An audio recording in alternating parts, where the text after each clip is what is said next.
Hi mga mare ko. Tara magluto tayo ng sisig tofu. Ito ang mga sangkap: mayonnaise, mantika, siling green, liquid seasoning, paminta, tokwa, at ang sibuyas. Unang gagawin, iprito muna ang lahat ng tokwa. Ay mga mare, sinamahan ko pala siya ng konting taba ng baboy, at hiniwa-hiwa ko siya ng maliliit. Ngayon maggisa na tayo. Unang ilagay ang sibuyas. Ang ginamit ko palang mantika ay yung pinagprituhan ng tokwa at taba ng baboy. Ilagay na din po natin ang siling green. Isunod na din natin ang tokwa at taba ng baboy, haluin.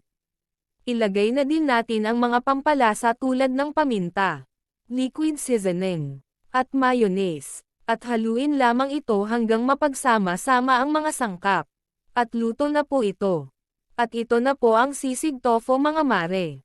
Tere, kain na po tayo. At tikman na po natin ang sisig tofu mga kabudget nanay. Salamat po sa panonood, bye.